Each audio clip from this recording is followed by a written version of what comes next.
I think we can get started, Miranda. Absolutely. I just want to say thank you so much for joining us this evening. So, this is going to be the financial aid session. I'm happy to introduce you to some of my colleagues who are here on screen with me right now. These are all folks who work in the undergraduate financial aid office. They're people that you will be interacting with, hopefully, over the course of your next 4 years here at Duke. Our goals for the evening are going to be to go through a presentation. I promise to try to make it as interesting as I possibly can as we go through the next hour. We are going to allow some time for a live Q&A at the end. And so one of the things that I want to orient you to is how we're going to interact as we go through the course of the next hour. You're going to see a section that says Q&A. I'm going to differentiate that from our chat. If you have questions, please go ahead and post those in the Q&A. My hope is that I'm going to answer many of your questions as I go through the course of the presentation. But if something comes to mind, go ahead and put that in the Q&A. My esteemed colleague, Nicole Knight, is here, and she's going to be taking some of the questions that you put in the chat that we want to bring onto this live webinar. It is also being recorded, so we'll have these for people to be able to listen to. So some of those common questions, if you put in the Q&A, we may end up asking those live. If you don't get an answer live during the chat, it might be something that we're going to address in the live Q&A that then will be available for those who are watching this recording as well. Later, that recording is going to be posted in a few places, one of which will be our website as well. If you saw your welcome letter, if you are a financial aid recipient, you saw a link to where we're going to be posting this in short order. If you want to come back and watch it, I'm sure this is going to be so interesting that you're going to want to watch financial aid over and over. But please do reference it if you need to reach out to us. We're going to give you contact information. You're going to get to know us a little bit tonight and hopefully get all the information that you need to understand what finances look like here at Duke. So with that, I'm going to go ahead and get us started. We're at 7:03. We'll continue to let folks into the room. And in the meantime, let's get started with the presentation as we know it.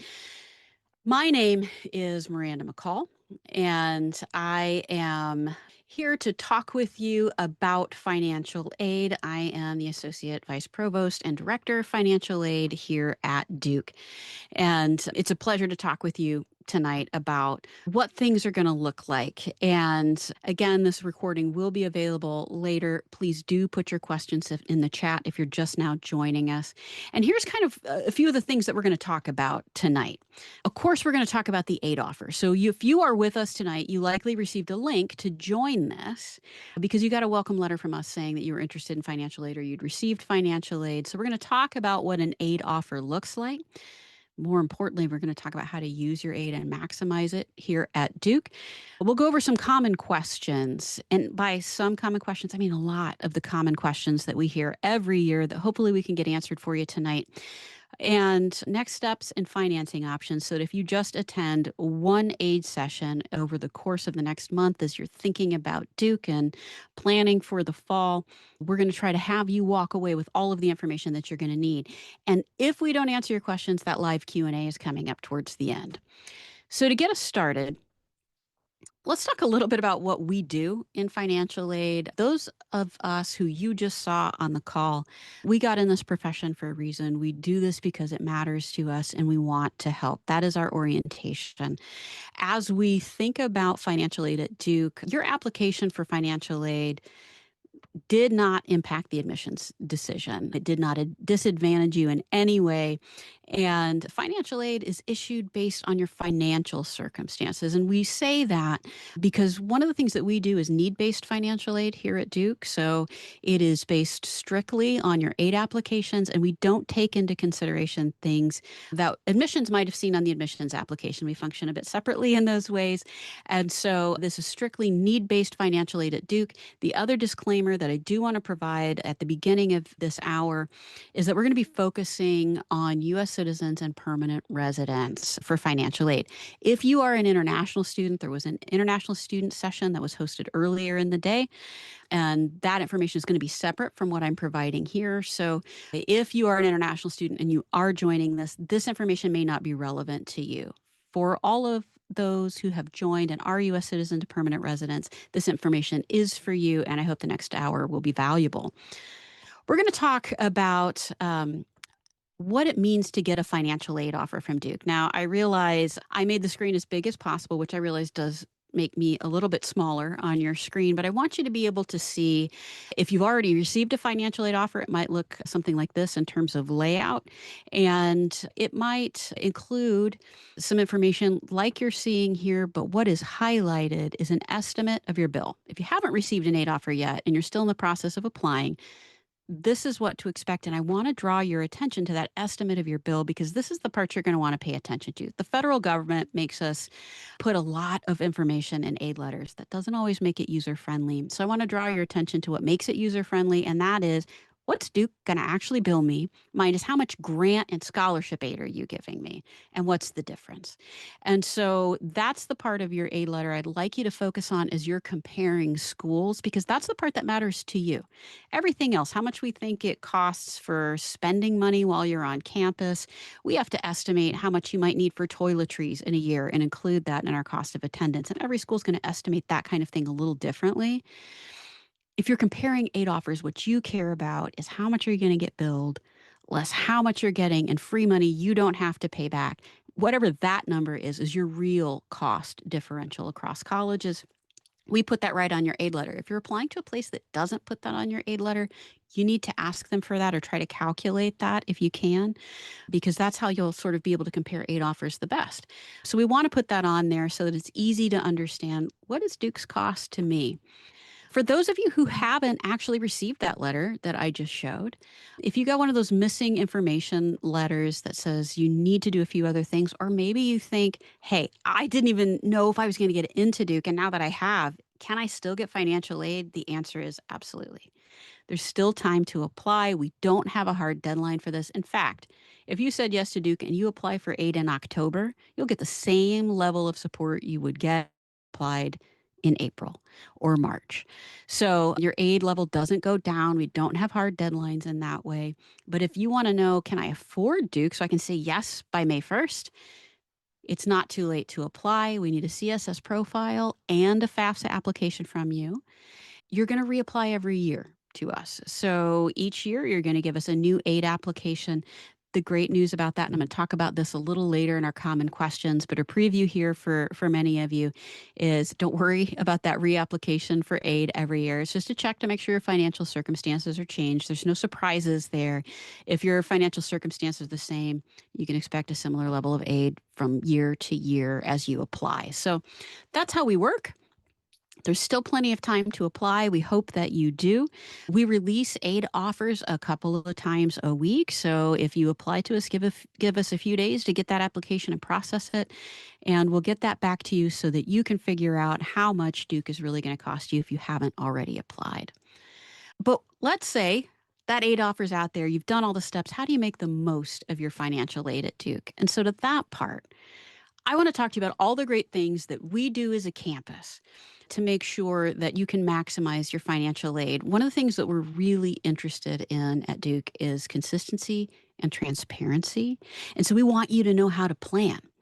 And in a year where I know things can be very uncertain, we want you to know that once you're a part of Duke's campus, we want the Duke experience to be available to you. Here are all the ways that we're going to do that for you. And some of the things that you can just take a load off your mind that you're going to need to worry about as you go through your 4 years at Duke. One of them is campus housing. At so many colleges, you will sign up for campus housing and it will cost different amounts depending on where you live, whether you get a single or a double, whether or not you live close to some of the classes or certain parts of campus or farther away. That's not true at Duke. Here, no matter where you live, if you receive $1 of need-based financial aid, there's no extra cost no matter where you live. You should choose your housing based on what works for you. We have a living and learning community. And so you're going to get options to stay with those folks as you move through the Duke experience. We think that's really important. And the last thing on your mind should be how much it costs for your housing. So don't worry about it. If you're getting $1 of aid from Duke, we're going to adjust your aid to make sure that wherever you are doesn't impact you, doesn't impact your family, and you can have the full Duke experience in that way. One of the things in your aid offer that I get top questions about is work study. So I'm going to address that really quickly. What is work study? If this is your first time thinking about college, work study is an on campus job. And our jobs last year, they started at $16 an hour. This year, they're going to start at $17 an hour. And so we received the notice recently. It's going to be $17 an hour minimum, but honestly, they go all the way up to $24 an hour, depending on your specialty. And so we want to put this information out there for you because it's an important part of what it means to be a Duke student. This work study doesn't go towards your bill. This work study is something that's just here to help you fund those things like toiletries. So after that estimate of your bill that we talked about, this is your walking around money. You don't have to work. The paycheck is deposited in your bank account. And so that's just spending money for you. It doesn't go towards your bill.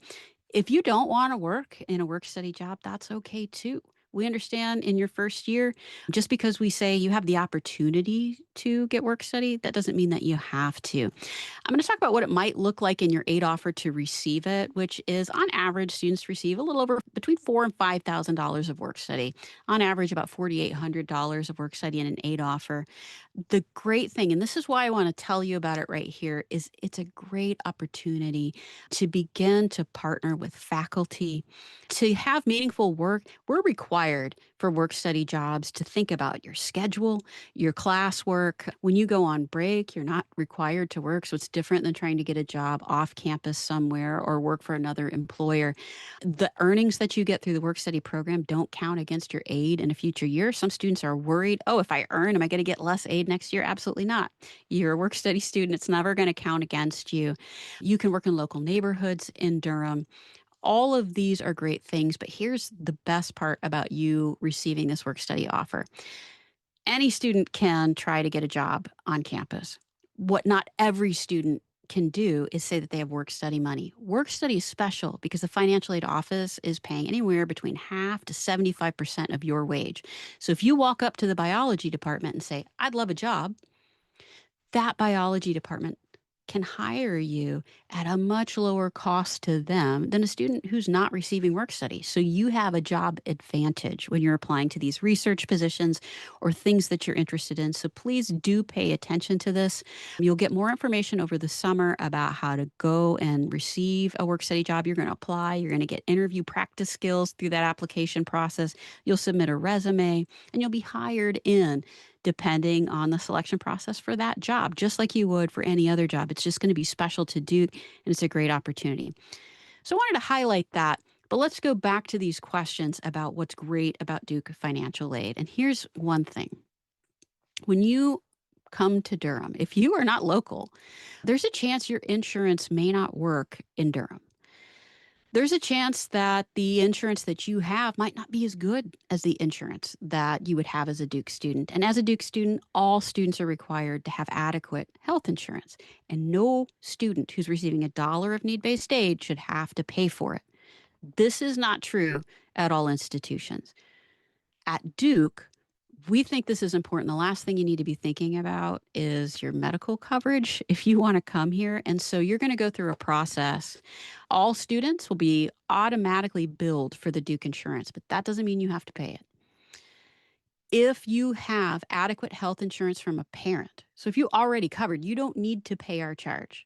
All you do is you're going to send in some information and say, hey, I have insurance. Please take that charge away, and we will. If you show and you don't have adequate insurance, you give us that information and it says, oh, you know what, you're from California, you're on Kaiser. Kaiser does not work in Durham, and it doesn't. Just a preview to that.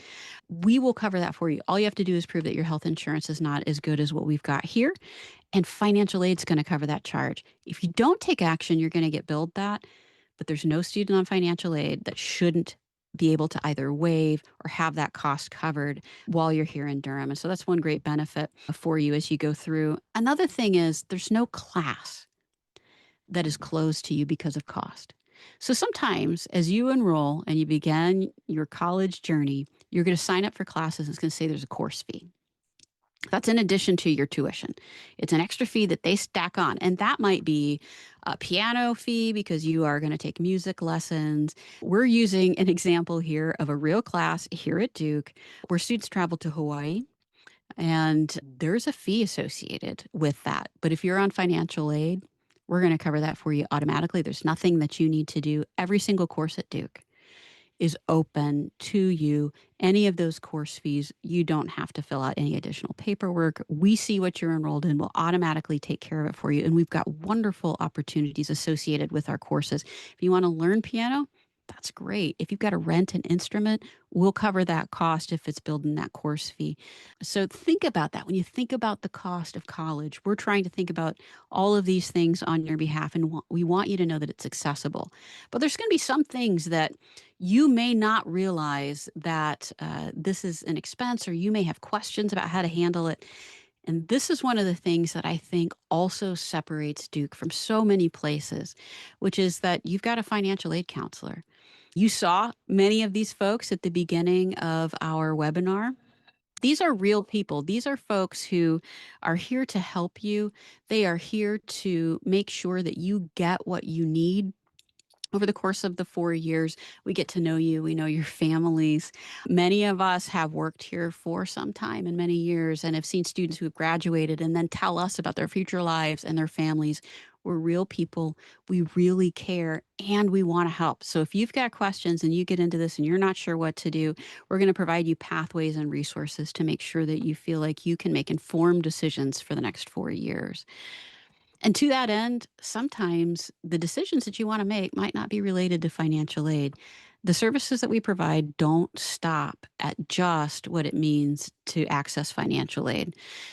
We also have an Office of Personal Finance and Student Loans. And what their function is to help you understand things like, how do I build personal credit?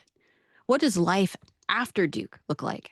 While I'm here, you said I needed to think about toiletries like shampoo and budgeting and clothes and day to day expenses. How do I think about that and develop a budget? How do I take my work study money and make sure I'm putting it to good use? What do I do after I graduate? How do I pay back my student loans? How do I make sure anything I'm using for financing is actually the right choice? All of these things, we have a dedicated office of personal finance and student loans, and you can find it at personalfinance@duke.edu. That is the email address, and it is also same personalfinance.duke.edu is the web address. Please do check it out, because when we think about what it means to financially find a fit for an institution, we're thinking about that not just in terms of paying tuition. We're thinking about that holistically as what does it mean to be a responsible student, scholar, and future professional. Heading into your career, we want to set you up for success in that way. And so even though you haven't even all said yes to Duke yet, we're already invested in you, and we want you to be thinking about these things holistically. Now, I promised I would try to go through a few common questions. I know I'm moving quickly through this. Remember, it is being recorded. But these are the things that people ask us. If you joined us a little bit late, we are going to be going through a Q&A that will be live. So things that are being submitted in that Q&A box, some of them will answer live during this session, but hopefully I can address some of them here. Top question this time of year is, what is happening with merit scholarships? So merit scholarships at Duke are limited. There are not very many of them that we issue, and there is a selection process. It is completely separate from financial aid. So it does not have anything to do with your financial circumstances. So merit scholarships are determined beforehand. Finalists for those merit scholarships receive notification that they're under consideration. That notification went out actually yesterday. If you did not receive a notification that you are under consideration for a merit scholarship, you will not be in consideration for merit scholarship. If you're notified as a finalist, then you received that communication. You're in consideration for that. Everyone else who's listening to this, if you didn't get that notice yesterday, you're not under consideration, and you wouldn't be in consideration in the future. So there's not future opportunity for merit scholarships at Duke. One of the common things that we get in the financial aid office is folks asking us, listen, I am top of my class. I have these extracurriculars. This is my GPA. These are all the things that I can bring to the table as a student at Duke. I want to let you know part of the reason that you've been admitted is because we know you're fantastic. You are part of the best students in the country.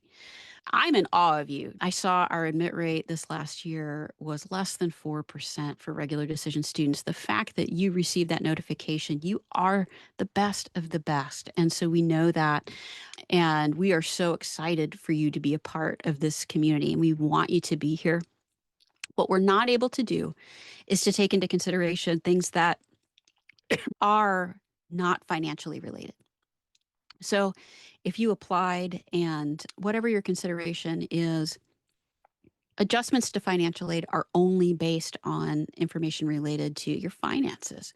So we're not able to take into consideration those extracurriculars or those GPAs and things like that when we think about what it takes to issue your financial aid for you. So that's merit scholarships and how need-based aid is very different from that.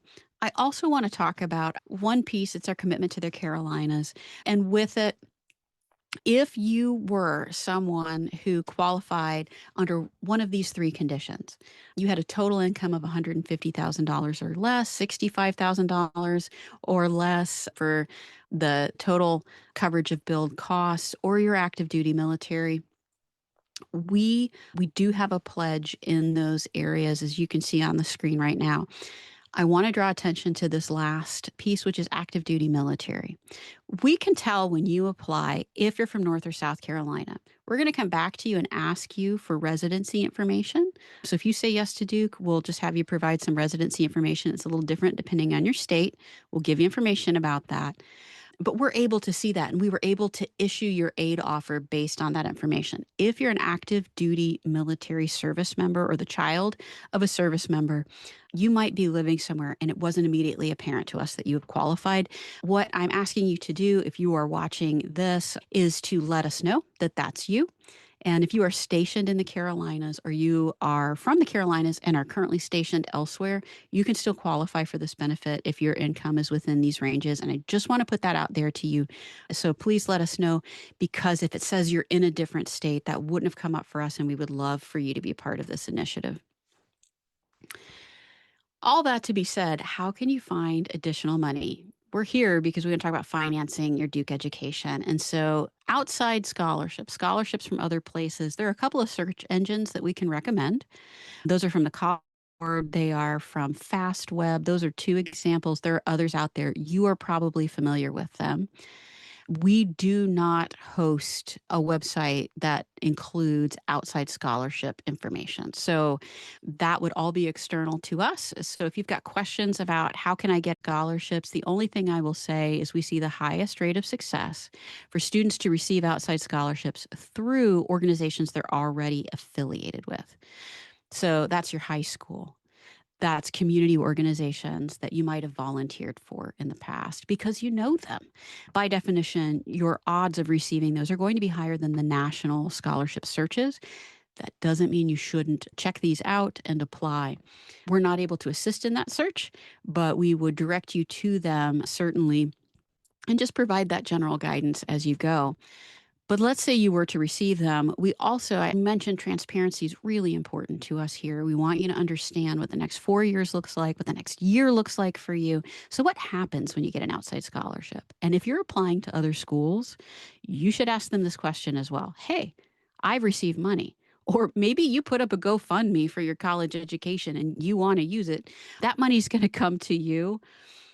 But if you're receiving an outside scholarship, all of those nonprofit organizations who receive tax credit, they're going to be sending that to Duke. And so all scholarships, you're going to report them to us, and the checks are going to be sent to Duke. And here's how it works. It can benefit you, but we do need-based aid. So we're looking to meet the difference between your resources, everything that you have to pay for college, and our cost. And so the first bit of the scholarship that you're going to receive is going to replace any loan or work study in the aid offer. And so what I want to bring your attention to is I showed you a little preview of that aid offer at the very beginning. If you look at your aid offer, at the bottom of that offer, it's going to say ways to cover your net cost. And there's likely a work study offer in there, sometimes a loan and a work study offer. Whatever's in that box in your initial aid offer, so the one that you got at the time you were admitted, your outside scholarship is going to come in and it's going to try to help you not need those things. So it's going to cover that loan or work study. Once that amount that's in that initial aid offer is covered by the external scholarship, anything else is going to actually reduce the Duke grant aid you receive. That's typical at most schools. And so make sure that as you're doing your planning, you're thinking about this. Now, I'm going to go back just a little bit and say, you also have the opportunity to tell us, hey, do I? In many of your cases, if you're not already fully funded, we may be able to let you do that. You just need to let us know. Our first instinct is to not have you need to borrow or use your work study. But if that's something that you need and you want to take those amounts and say, hey, I still want to utilize those things, we'll check your eligibility against your FAFSA application and your federal information to see if you can still get that federal loan and work study. And if you can, we'll allow you to keep it, but you just need to let us know. So those are how those things work. And here's a point that you probably didn't think to ask us, but I just want to make. If you have siblings that are in college, and by college, we mean 4-year full-time undergraduate program. So not community college and not graduate school or professional school. So if you've got a sibling that's going to grad school, they are not considered in this. But for a sibling who's going to be in another 4-year institution, just like you, it's going to change your aid eligibility. If you told us you've got a sibling who will be enrolled in this next academic year, we've already adjusted your aid to show that we understand that you're trying to cover the cost for multiple students in college at the same time. So you're getting more in financial aid than you might otherwise. If that student graduates, so let's say they're, a senior next year, once they graduate, it can change your financial aid. Again, we want to be fully transparent. We want you to know and be able to plan for that now. The reverse is also true. If you've got an aid offer from us and your sibling's just going to be a senior in high school next year and then going to college, your aid might increase in a future year as well. So if you're receiving need-based aid, your aid will increase in the future year when that sibling enters college. And so it goes both ways when a sibling graduates and when a sibling enters. It makes the biggest difference for those who are receiving need-based financial aid, any factor in your aid application. And so we just want to let you know about this right up front.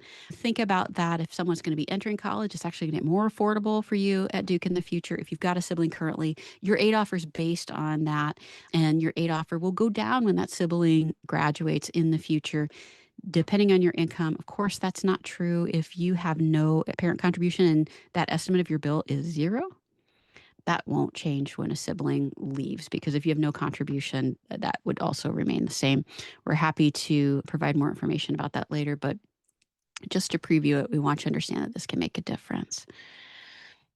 Of course, the biggest question that we're going to get is, okay, I understand that this is the financial aid offer that you've given me, but is there any opportunity to change this? I mentioned earlier that the only thing that's going to change your financial aid offer is not anything related to your academics, but it's going to be differences in your financial circumstances. The biggest difference that we see in the most regular appeal that we receive is, hey, you use tax information that's old. We're a year and a half out from that income. And we can take your 2025 tax information. So if you filed your 2025 taxes, you can give that to us for a reconsideration if it shows that your income is lower than what you received in 2024. That's one of those straightforward ones that we receive on a regular basis because we realize we're using information that might not reflect your current circumstances. But there are other things that we can consider as well. But we've done a pretty good job. So I'm doing a screenshot of the website on this slide. And it's unusual circumstances or special circumstances. You can find that on our site. When you get there, we actually list, here are some of the examples of circumstances that we consider. We also list some circumstances we can't consider. So if you're wondering, is this something I could even send for an appeal? Go to that website first. If you email us, we're going to, or try to contact us through our contact us form, we're going to redirect you to this site to take a look and send you a copy of our appeal form, which will list this information as well. So we can let you know what might qualify, what might not qualify. But remember, it's all going to be based on financial circumstances. One of the things we're not able to do is match aid offers from other schools. So it's not a process of negotiation here at Duke. It really is about your financial circumstances. And that's what we're going to be looking at. Another big question that we get is, okay, you've gone through, you've explained all of these different circumstances and what goes into financial aid and what can be considered. But what about sophomore, junior, senior year? What is it going to look like? I mentioned this briefly in the early part of our conversation. We do need based aid. So when you fill out the aid application, there's an amount that's an expected family contribution. Like, here's how much that would be expected from the family, and then the aids coming in to make up the difference. And what that means is no matter what Duke decides to do about tuition next year or in 3 years, your cost to Duke doesn't change if your financial circumstances are the same. So if you came back in with the same income every single year, same assets, and the only difference is Duke's increase in cost, we cover that cost for you. You don't have to worry about what Duke's going to cost you in a few years. When you hear those announcements and people say, oh, Duke is getting more expensive, the only folks that affects are those who aren't receiving need-based financial aid. And if you're qualifying, again, for $1 of need-based financial aid, you are insulated from those changes in future years. So you can count on that stability. What will change is if your financial circumstances change. So if next year your tax information comes in and it shows that you had an increase in income, you could expect a proportional decrease in financial aid. It won't, of course, be dollar for the increase, but your aid will go down some based on that increase. The reverse is also true, so that when your income goes down, our aid will adjust upward. If you are receiving need-based aid, you'll see a corresponding change in that as well. So we're responding to those changes just like you file your taxes every year. You're going to file your aid applications every year, and we'll continue to work with you as we go through on those things. But just know there's some fluctuation, but only related to your circumstances, and you're absolutely insulated from those changes that might happen as a result of increases in tuition or other costs for housing or meals in future years. And so another big question that we get is, even understanding, I filed the application, it says there's an expected family contribution, but I'm not going to be able to pay that out of pocket in a lump sum. What do I do? There are a few ways we want you to think about this. Again, our team is here. Remember that personal finance team I mentioned earlier in the presentation? They're here as well as you think about financing the cost of Duke. For starters, there's a 10-month payment plan. And so you can sign up for that. That comes with the tuition bill. Your bill to Duke happens twice a year. The first one's at the end of June and early July. And that will be for the fall semester. And it will be one charge for just the fall. And then you're going to get one happens in December, right around the holidays, that it comes due for the spring semester. And that will be for that period of time. But really, it's 10 months that we're thinking about that school is in session. And so there's a 10-month payment plan. So when you get that fall bill, you can kind of multiply it times 2, and you'll be able to sign up for a plan to break that into even payments across that span. There's no interest on that plan, but it will help you not go straight to your savings. There's really no downside to signing up for the plan if you want to do that. It enables you to kind of keep some of those resources and space everything out in an even way. And for everything that you're not able to pay, either in a lump sum or on the payment plan, we want you to think about how to finance it. So there are parent loans. One is the federal loan, the Federal Plus loan. This coming year, you can borrow a fixed amount, but notice there's a $65,000 total that you'll be able to borrow over the course of the next 4 years from the federal loan. But I've got good news for you, which is there are great loans. In fact, some that will have lower interest rates than the federal loans. Many people are most familiar with federal loans.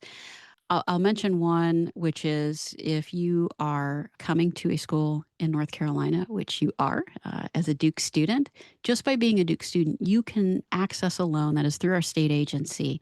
It's called the NC Assist Loan. It actually has lower rates than the federal loan. It's through a state agency. You qualify just by attending a school in North Carolina as long as you have qualifying credit. They do a credit check on it, but if you qualify, it's a flat interest rate, it's a fixed interest rate, and you can borrow up to cost of attendance if you need that.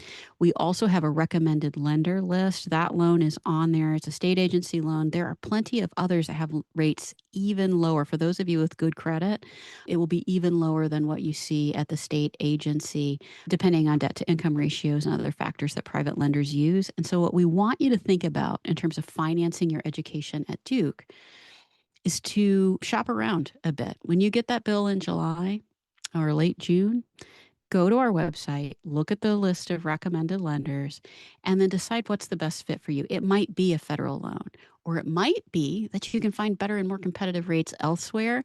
You have the opportunity to apply to loans after the bill. Think about it as a total year, just like you would that payment plan. So take the fall bill and multiply it times two. And you hopefully will be able to find something that's a good fit for you and at the most competitive rate for which you can qualify.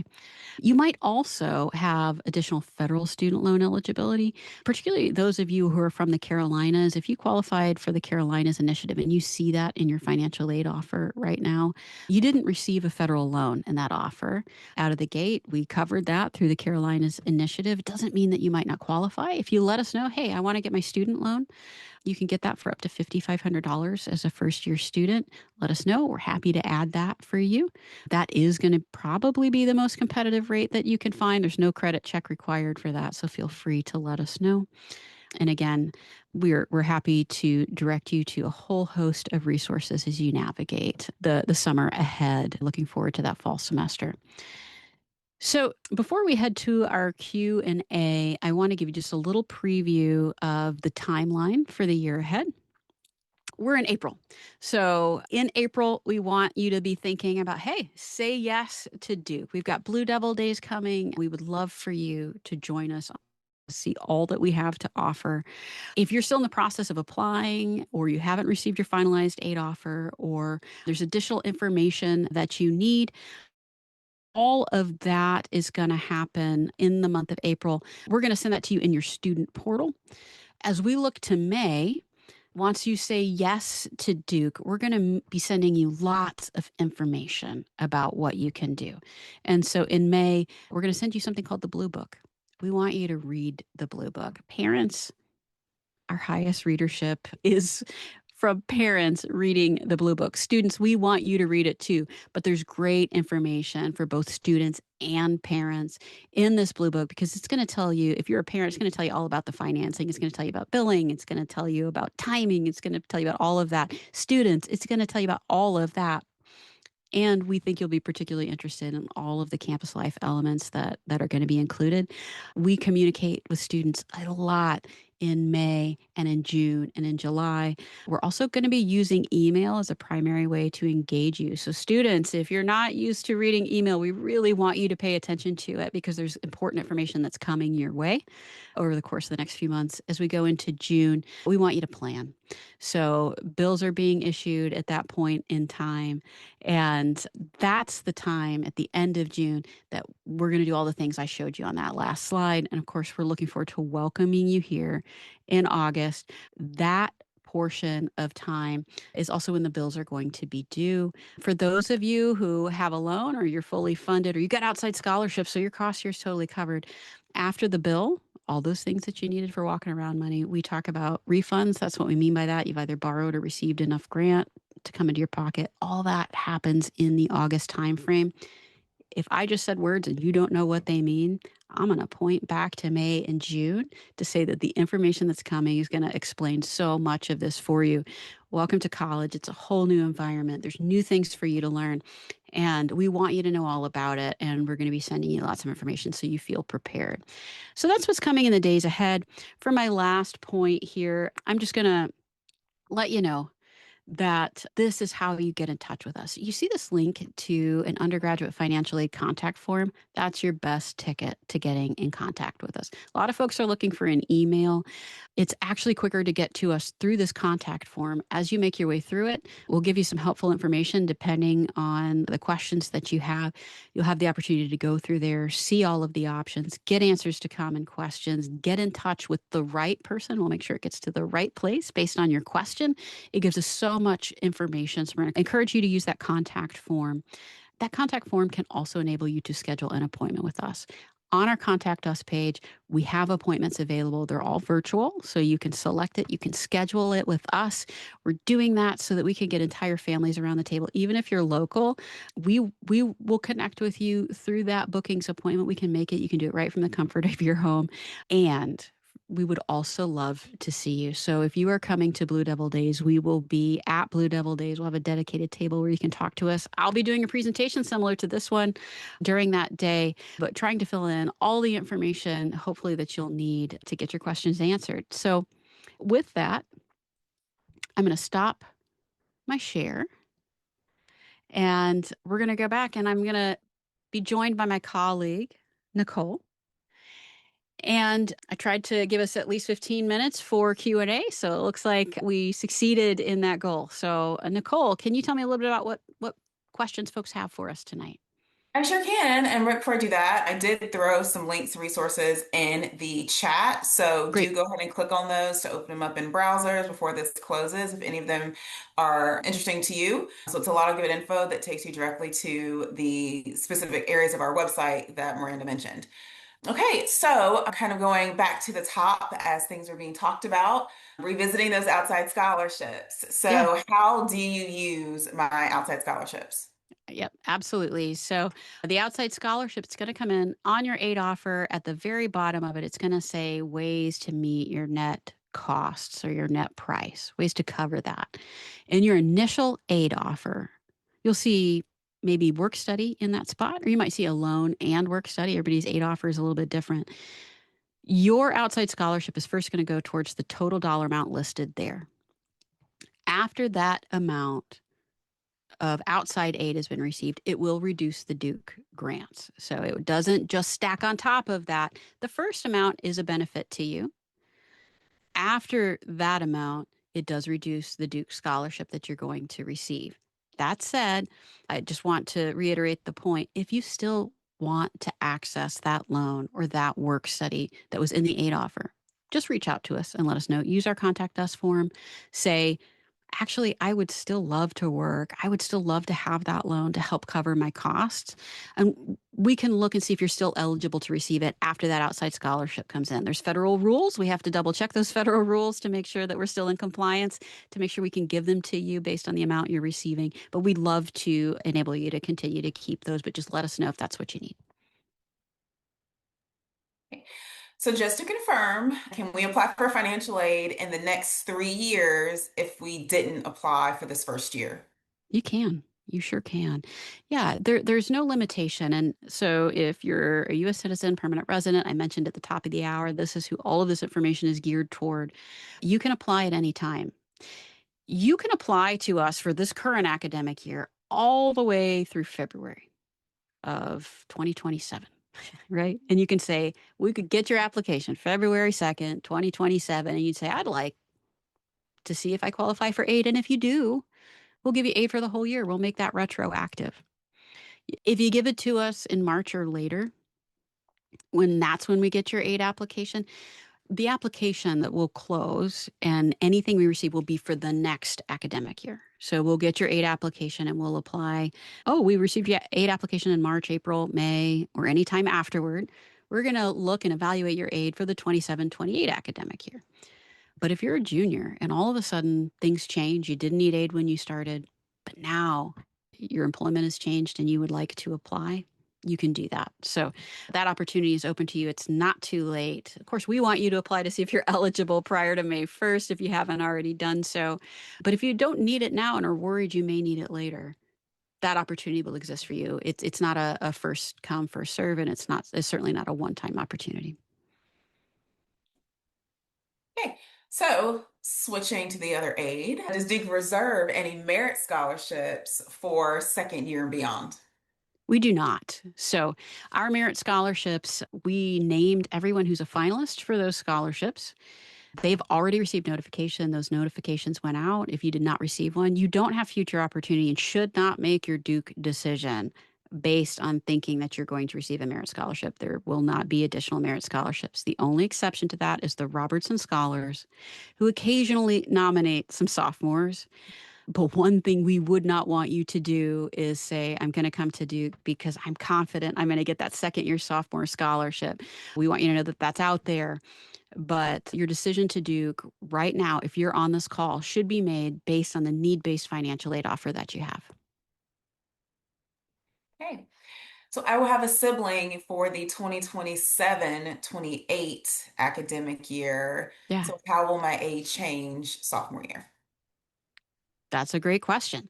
And I've got two suggestions for you. My first thing is to say that if you're on need based financial aid, so if you're already receiving need based financial aid, it's likely you're going to qualify for more financial aid next year. And if you want to know how much more, the best way to do that is take the information you put on the profile and go to our net price calculator because it can show you how much your aid might change with two students in college as opposed to one. But that's a positive thing for you if you have not received need-based aid. So if you received a message and you're not receiving any grant aid from Duke now, it will depend on how much income you have as to whether or not having two students in college might bring you into financial aid eligibility. So it's not guaranteed. If you're already receiving need-based aid and you just have one, yes, your aid will go up when two students go into college, as long as that student is going to a full-time, four-year college program and they're not on a full ride. Right. I mean, obviously, if they're receiving a full ride, we wouldn't take that into consideration. But if they are attending and that's something that your family's paying for, we want to take that into consideration. Great question. Okay. So it is very likely that a parent is going to lose their job at some point during this 2026 Mhm. calendar year. Yeah. So how do families let us know that that's occurring or when it occurs? Yeah. And I want to address the fact that I realize folks are in different financial circumstances as we enter this call, and there's always volatility. I came into my role during COVID. I started in this position in July of 2020, and we saw a lot of volatility back then.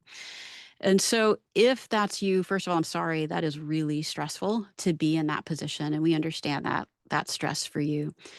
The way that we work with you in that is we take your tax information after you've lost the job the year following. So we'll work with you because what we found in the past is that folks will lose a job. You often are paid severance. There's sometimes unemployment that comes with that. And sometimes folks are reemployed during the same calendar year. So we're going to work with you to hold the bills at bay. We'll think about how we can coordinate loans and help you access that information so that enrollment is not disrupted. But once your tax return can be filed, reflecting the time that you've been unemployed, we'll then come back and reevaluate the aid year. I'll provide an example. So if you lost your job in March, so you just lost your job, you would be giving us your tax return in February of 27. When you were ready, we'd encourage you to file it. Let us know what it looked like in that job loss for the full calendar year of 2026. Because it'll be reflected all those months that you were not employed and any of the changes that you had. We'll look at that in February and retroactively evaluate your aid. And we would have worked with you because, of course, you would have been worried about how am I going to pay the bill for fall. And we'll talk with you about what your loan opportunities are and how we can finance that fall term until we can get that information. And any loans that you took out, we would once we got that February information. But there is a lag. So it's not an immediate response to job loss. It will take time until we can actually see that. And then we will make that retroactive. Again, if you give it to us and now we're looking into a future year, we would use that information and we would keep it for the future year as well. And if you continue to remain unemployed, you can give us updated information and returns as you file them, and we'll continue to update your aid as appropriate. There we go. All right. So we support relatives who live overseas. Can that affect my aid offer? It won't affect your aid offer significantly. We really are looking at your household. If you reported that to us, it might make a minor difference, but I don't want you to expect that it's going to have a significant change in your aid. So if you put, when you filled out that CSS profile and it asked you about your circumstances, if you said you were supporting relatives overseas, we thought about that already when we did your aid. You can let us know if that's the case. If you didn't already do that on your application, we can let you know what kind of difference that will make. But it will not have a huge effect to your aid offer because we really aren't looking beyond income for you and your family alone. So if I would like to study abroad or maybe need to or want to attend summer school, can my aid be applied to those opportunities? Absolutely. So your aid travels with you. And that's the great news. So when you decide, hey, I'd love to spend a semester, and this is during the academic year. Let's say I want to spend a semester and you pick the country, you get that program approved, your aid is going to travel with you so that what you pay remains the same. Right. So whatever you're paying in your expected family contribution, that's your expected family contribution abroad, almost anywhere in the world, whether or not that program is less expensive or the same as Duke. The only change comes when that program is more expensive. Between us, there aren't that many programs that are a lot more expensive than Duke. So your aid is going to travel with you most places. But if the program for some reason is more expensive than what it would cost to be at Duke, that difference would be your responsibility. We would work with you to find loans to cover the difference in that cost. For everybody else, your family contribution is the same no matter where in the world you study. Okay. So can I live off campus and still receive the same level of financial aid? So if you are interested in living off campus, we're a residential campus. So we love it when people stay here, but you do have an opportunity as a senior to move off campus. Kudos to you for thinking that far ahead to your senior year. And if you were to move off campus at that time, yes, we do make a consideration. We do your aid as if you were on an on campus double. We don't charge you. And that difference lowers your bill. And then you use that cost savings to find housing. We don't cover the actual cost of rent in Durham because that varies so widely. So we think about our own rate. We take our standard rate and you won't be billed that. That is cost savings to you. And you will use that cost savings to find off campus housing. Okay. Will you help me find a work study job? So what we will do is give you a link to our work studies employment site. So it's student employment at duke.edu. That's studentemployment.duke.edu. You can only log in if you're a Duke student. So none of you can log in yet. So don't try. You have to say yes to us first. You'll get your login. And over the course of the summer, all of the folks on campus start posting jobs. You're going to apply to those jobs. We are a mini city here at Duke. We are a community. We are a home. And we are also an employer. And so all of the places you can work on campus are going to be posting those jobs. You're going to apply for them, and there are plenty of them. There are always jobs being posted on that site. So you don't need to worry that you might not be able to find something if you apply widely.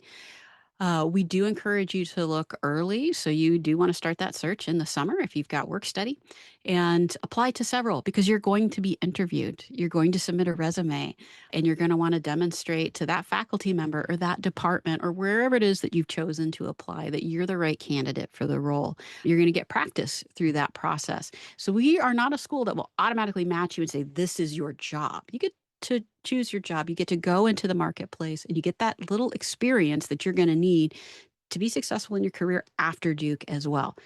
But if you go out there and you do search, there is employment here at Duke. So don't worry, but you are going to have a process, hopefully help better prepares you for the future.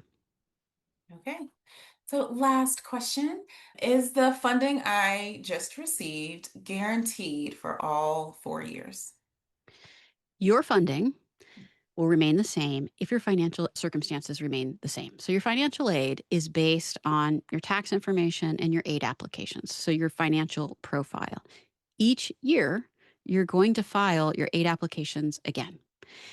Your aid will go up if your income goes down, right? Like that's sort of how it works because we are need-based financial aid. If your income goes up, your aid can go down, right? So it can change over the course of the next 4 years, but it will only change if your financial circumstances, you can expect the same level of aid 1 year to another, even if Duke's cost increases. So when you hear those tuition increases, if your financial circumstances are the same, and let's say you make $100,000 a year, the next year it comes in, your total income is still $100,000, your assets haven't changed, you're completely insulated from that tuition increase. We're going to increase your aid to cover it. In fact, our early decision students, they got their aid offers before the tuition increase started. They're going to get new aid offers. And all of their aid offers are just being increased by the cost of attendance because that's how our aid works. They're same financial aid application. We just adjust it on an annual basis as costs change. So the variation will be based on your circumstances, but not our cost. All right. We are at 7:59, and this has been a fantastic set of questions. Thanks so much for spending an hour with us. I can see all of you are still here. So many of you stuck with us for the full hour. Thank you. Again, this recording is going to be available online. We'll send you the link when that is ready. And in the meantime, I can't wait to meet many of you. Please join us for Blue Devil Days if you can. I'd love to see you in person, as I know this team would love to as well. And hopefully, we'll see you this fall. Thanks, everybody.